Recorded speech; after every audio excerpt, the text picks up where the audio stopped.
Stock removal knife making is one of the most popular ways of making a blade in the UK. In this video we will be featuring Will Spence of Spence Blades, where he will show us his process in making a 210mm chef knife.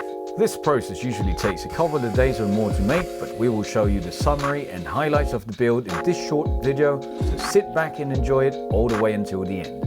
Welcome back if you're an existing subscriber, but if you are new to this channel, my name is Vince and this is the UK Blade Show, where we highlight knife makers and bladesmiths all over the UK and Ireland.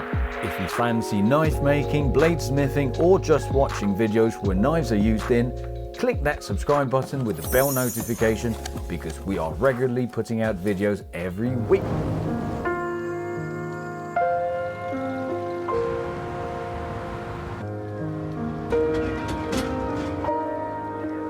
Based in Surrey, Will makes absolutely gorgeous looking kitchen knives, but he also has made other custom commission blades. He is heavily into BMX, but during the winter months of 2016, he had to find something to do, so he started watching Surrey videos of making knives out of old files. And that's what started him into what is now a proper business, where he works on the back of his shed, where his wonderful knives are all made. Right after inking the steel with die-chem and scribing the knife shape, Will would have a template that he has designed and cut out the blade as close as he can to the template lines using an angle grinder with a cutting off wheel. Best tool in the shop. Will has always wanted to upgrade his 2x72 grinder, as he feels it is underpowered. But he wants to share with other knife makers out there that tools only help you getting the job done faster. Shouldn't stop you from coming up with some really creative looking knives though.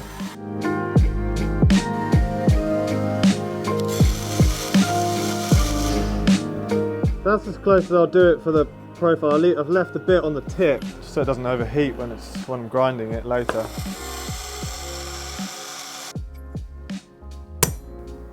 Nice. Little stamp. Very nice. He grinds off what's referred to as pre-heat treat bevels, where you don't want to do too much grinding once it's hardened, but at the same time you don't want to make it too thin so it doesn't warp during the heat treat.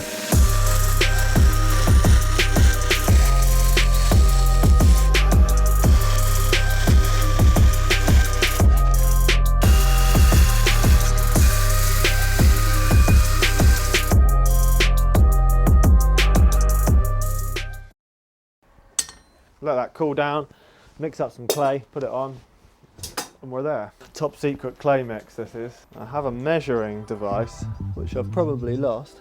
Well, it's not too dissimilar to this. Well, that was one cap of this.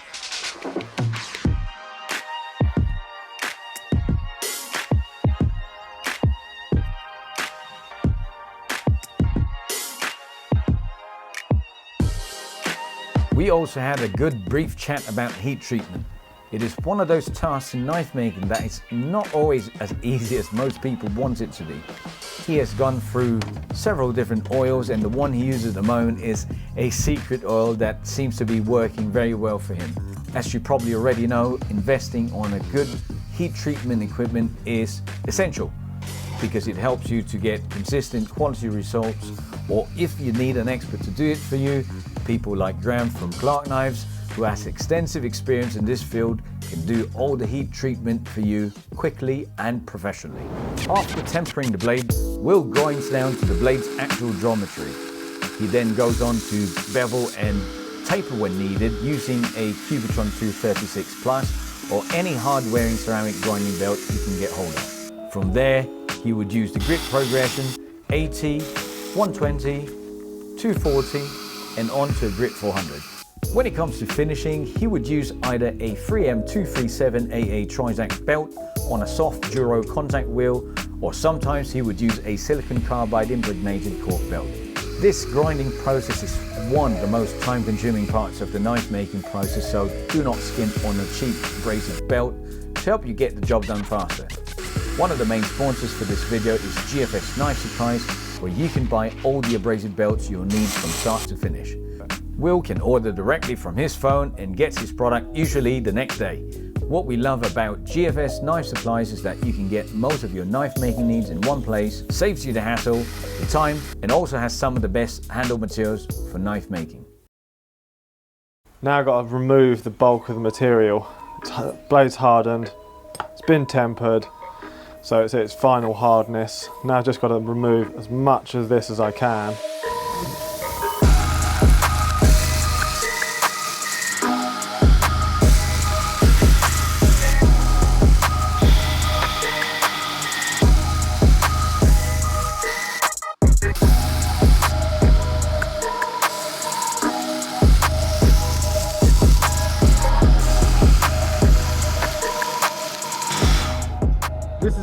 This is pretty rough, but I just left a little bit of space down here that I'll bring the convex in on. It's a little bit wobbly, but I can fix that. But I'll do that on the 120 grit, bring that in to the edge, left a little bit of room to bring the convex in, which I'll do now.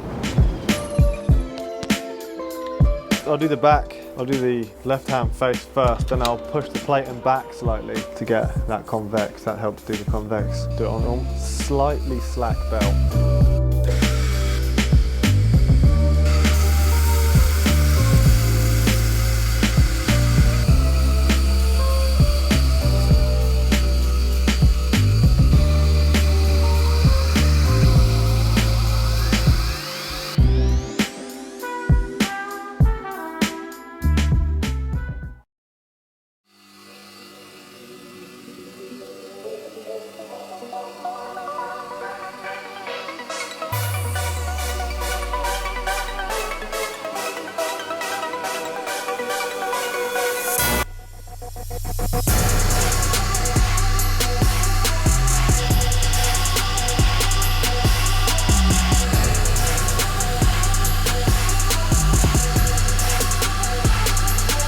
Biggest secret that I never wanted to let out, but now's the time.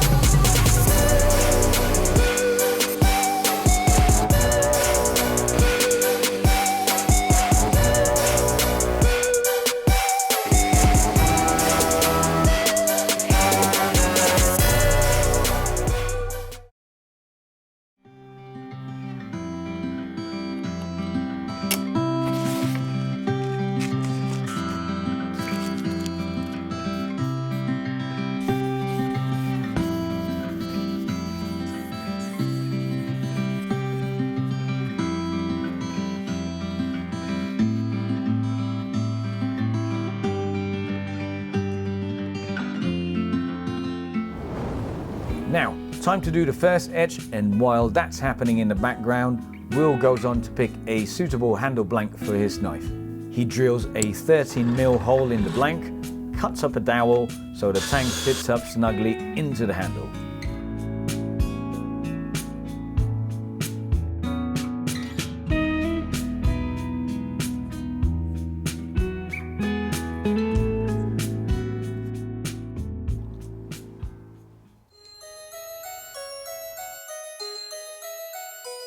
After gluing the blade onto the handle, he would use either a disc sander, or in this scenario, he uses his belt sander to the shape and the size that he wants for the type of knife that he's making. Going all the way up to about P800 on the belt sander on the handle.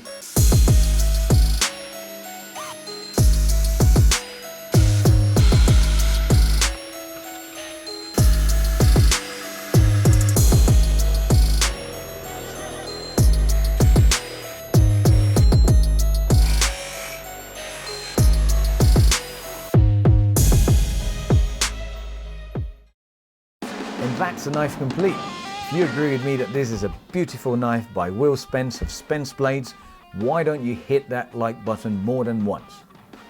I'm just joking, YouTube won't let you do that unfortunately. If you want to see more of what Will does, check out the links in the description below where you can know more about the maker, find out what other things he does and things he enjoys in life. To watch other knife makers make a fantastic looking knife, check out this link over here. If you want other interesting knife related videos, check this link over here. See you in the next video.